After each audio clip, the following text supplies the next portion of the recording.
जालना जिले के रेवगांव में कृषि विभाग की ओर से महिला बचत समूह को दिए गए मुफ्त सोयाबीन बीज को लेकर किसानों ने गंभीर शिकायत की है। किसानों का आरोप है कि 10 से 15 हेक्टेयर क्षेत्र में बुआई के बाद भी बीजों का अंकुरण नहीं हुआ, जिससे उन्हें दोबारा बुआई का संकट झेलना पड़ रहा है। बीज, ट्रैक्टर और मजदूरी पर लाखों रुपए खर्च करने के बावजूद फसल नहीं उगने से किसान आर्थिक नुकसान की चिंता में है। शिकायत के बाद कृषि विभाग के अधिकारियों ने खेतों का निरीक्षण कर पंचनामा किया और बीज की जाँच के लिए रिपोर्ट भेजी है। किसानों ने शासन से जल्द नुकसान भरपाई की मांग की है। बोलता ना बाबा, खरीपात सोयाबीन पेरली होती, उगली नाही, काय सांगाल? सोयाबीन आता उगलं नाही, डबल पेरणीला पैसे द्यावं सरकारनं, आम्हाला मदत करावं काहीतरी। पुन्हा आता इथे शासनानं असं कर्जमाफी देतो म्हणलं, कर्जमाफी दिली नाही, गाजर दाखिलं तेवढ्यात गुंडवून टाकलं आपलं, बाकी काय।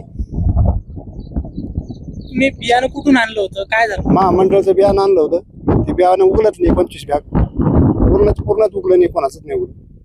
तेवढं शेतकऱ्यांनी घेतलं तेवढं, काहीच उगलं नाही। काहीच नाही उगलं। तुम्ही बघा आता याच्यात काही उगलं का, तुम्ही बघा ना। समजा आता काय मागणी आहे तुमची सरकारकडे? सरकारला मदत करावं बाबा शेतकऱ्याला। समजा आमचा आता शिक्षणाचा प्रश्न आहे, लेकराचा, मुली बाळीचे लग्न कसे करायचे, काय करायचे, कुठून पैसा आणायचा, काय करायचा, बाकी दुसरी काय मागणी। काय नाव आहे तुमचं? गजाराम आबाजी गोडी। दादा, काय सांगाल? तुम्ही खरीपामध्ये सोयाबीन पेरणी केली होती, काय परिस्थिती आहे सोयाबीनची, काय झालं? मला 29 जून रोजी शासनाकडून फ्रीमध्ये बियाणं देण्यात आलं, फुले दुर्वा 444 त्याचा हे लॉट नंबर आहे।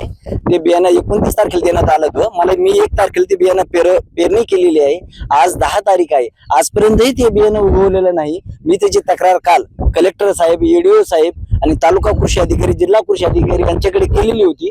त्याच्यानंतर काल परवा दिवशी मी कलेक्टर मॅडमना भेटून प्रत्यक्ष सांगितलं असं झालं, मग त्यांनी मॅडमना माझ्या समोर दखल घेऊन संबंधित कृषी अधिकाऱ्यांना EDOला फोन करून सांगितलं यांची तत्काळ पाहणी करण्यात यावी।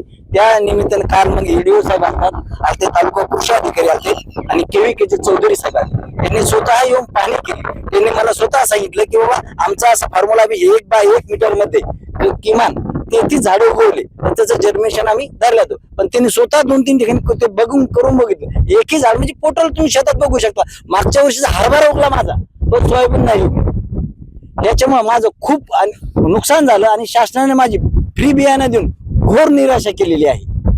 तर शासनाला माझी एकच विनंती आहे की त्यांनी मला तत्काळ दुसरं बियाणं, खत, औषध तत्काळ देण्यात यावं आणि माझी दुबार पेरणी करून देण्यात यावी। कारण पहिलेच माझं खताचे बॅगेचे खूप रेट वाढलेले आहेत। मी 2200 रुपयाला खताची बॅग आणलेली आहे। त्याच्यानंतर तणनाशक मारायला 1000 रुपये लागले मला आणि बुजुक ट्रॅक्टर पेरणीचे 1500 रुपये गेलेत माझे। असे 5-6 हजार रुपये माझा खर्च झालेला आहे आणि 1 महिना पेरणी सुद्धा लेट झाली ऑलरेडी ऑल निनोमुळे।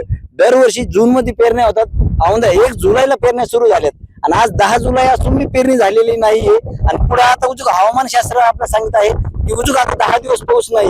आता बियाणं मला कधी भेटेल आणि त्याची मी बियाणं कधी पेरणी करू आणि पेरणी आता 10 दिवस सांगू राहिले, पण उजूक पुढे असा पाऊस लांबला तर माझी पेरणीच होणार नाही असं मला वाटलं। त्यामुळे शासनानं तत्काळ मला लवकरात लवकर खत, औषध, बियाणं किंवा आर्थिक स्वरूपात मदत देऊन माझी पेरणी करून द्यावी। कारण मला पुढे चालून मुलाचा शिक्षणाला खर्च लागेल, मुलीचंही लग्न करावं लागेल, त्यांच्यासाठी घर कसं चालायचं असा खूप मोठा गंभीर प्रश्न माझ्या समोर उभा राहिलेला आहे। शासनाने त्यामुळे माझी दखल घेऊन आमच्या रेवगाववासीच्या शेतकऱ्यांना लवकरात लवकर बियाणं, खत, औषध देण्यात यावं ही माझी मायबाप सरकारला कळकळून विनंती आहे। नाही तर पुढं 2029ला शासकीय मार्गाने माझ्याकडे आसूड आहे। मी शासनाला 2029 मध्ये लोकशाहीच्या मार्गाने मग मी आसूड दाखवेन। माझी एवढीच कळकळीची विनंती आहे सरकारला की आसूड दाखवण्याची वेळ येऊ देऊ नये मायबाप सरकारनं आणि मला लवकरात लवकर बियाणं, खत, औषध देण्यात यावं ही कळकळीची विनंती सरकारला माझी। माझं नाव अंकुश सुखदेव परकाळ, रेवगाव, तालुका, जिल्हा जालना। सर, तुमच्या ऑफिसच्या हद्दीमध्ये काही ठिकाणी शेतकऱ्यांना खरीपामध्ये सोयाबीन लागवडीचं बी दिलं होतं, मात्र ते खराब निघालं, उगवण क्षमता नाहीये, काय सांगाल? यामध्ये आतापर्यंत काल आणि आज 2 शेतकरी गटाच्या तक्रारी प्राप्त झालेली आहे। रेवगाव मधील एकूण 15 शेतकऱ्यांना बियाणं वाटप केलेलं होतं। त्या 15 शेतकऱ्यांच्या पण बियाणं न उगवल्याबद्दल तक्रार प्राप्त झालेली आहे आणि आज लोंढेवाडीच्या शेतकरी गटाची सुद्धा तक्रार झालेली आहे। एकूण 25 शेतकरी आहे। अशा प्रकारे एकूण 40 शेतकरी जे गटातले आहे त्यांच्या सोयाबीन न उगवल्याबाबत तक्रार प्राप्त झालेले। सदर बियाणं हे महाबीज कडून प्राप्त झालेलं होतं आणि त्याची काल 15 शेतकऱ्यांची क्षेत्रीय ठिकाणी जाऊन तपासणी सुद्धा करण्यात आलेली आहे. त्या अनुषंगाने त्या संबंधित लॉटचं बियाण्याचं सॅम्पल पण आपण घेतलेलं आहे आणि पुढील निष्कर्ष जे आहे ते लॅबच्या अहवालानुसार होईल आणि काल जे क्षेत्रीय परिस्थिती आहे त्यानुसार आपण संबंधित शेतकऱ्यांना अहवाल देतोय. काय नाव आहे तुमचं? रवी राठोड, कृषी अधिकारी, गुण नियंत्रण, जालना.